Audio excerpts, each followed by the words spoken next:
నమస్తే, నా పేరు ప్రశాంతి. వై న్యూస్ కు స్వాగతం. ఇక్కడ కోటనందూరు మండలంలోనూ అటు తొండంగి మండలంలోనూ రాజకీయ కక్షలు బుసలు కుట్టాయి.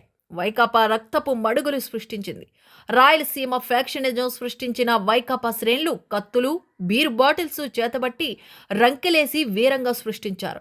కోటనందూరు మండలం అల్లిపూడిలో వైకాపా శ్రేణులు బల్లెం, కత్తులతో నడిచి వెళ్లే టీడీపీ శ్రేణులపై దాడులకు ఎగబడ్డారు. అల్లిపూడిలో వైసీపీ శ్రేణులు హత్యాకాండ సృష్టించారు. లాలం బంగారయ్య అనే టీడీపీ కార్యకర్తను పొట్టను పెట్టుకున్నారు. వైకాపా దాడిలో మరో 2 గాయపడ్డారు. అదేవిధంగా తొండంగి మండలం కొత్తపల్లిలో కూడా వైసీపీ గూండాగిరికి 2 టీడీపీ కార్యకర్తలు గాయపడ్డారు. టీడీపీకి చెందిన కొంజర్ల గోవిందు, నామాల గోపి వైసీపీ శ్రేణులు దాడిలో గాయపడ్డారు. ప్రశాంతతకు మారుపేరు. అందులోనే కోటనందూరు మండలం అంటే ఇంకా ప్రశాంతతకు మారుపేరు. అలాంటి ప్రశాంతతని రాయలసీమ ఫ్యాక్షనిజానికి ఈరోజు తీసుకెళ్తున్నారంటే ఈ వైసీపీ లీడర్స్ కానీ కార్యకర్తలు కానీ ఒక్కసారి ఆలోచించుకోవాలి. ఈ దుర్నియోగాన్ని ఏం చేద్దామని అసలు మీరు అనుకుంటున్నారు? ఇలాంటి హత్యలు, అరాచకాలు చేస్తే మీరు మళ్ళీ అధికారంలోకి వస్తామని ఆలోచిస్తున్నారా? లేదా అభివృద్ధి చేస్తే అధికారంలోకి వస్తారా, అరాచకాలు చేస్తే అధికారంలోకి వస్తారా అనేది మీరు ఒకసారి ఆలోచించుకోవాలి.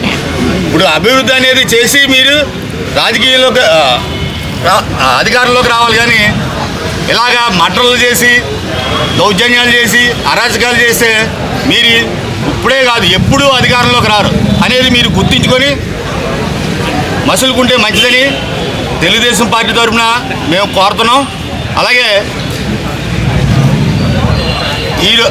ఈరోజు రాత్రి అసలు అల్లిపూడి గ్రామంలో జరిగింది చాలా దారుణమైన సంఘటన. ఏంటంటే ఇప్పుడుకొచ్చి కోటనందూరు మండలంలో ఎటువంటి మటల్లో జరగలేదు పార్టీ పరంగా.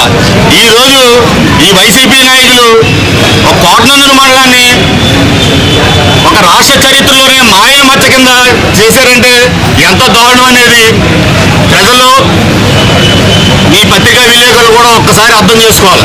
గతంలో గవర్నమెంట్ ఉన్నప్పుడు మన ఆంధ్రజ్యోతి విలేకరి ఖాతా సత్యనారాయణని చేశారు.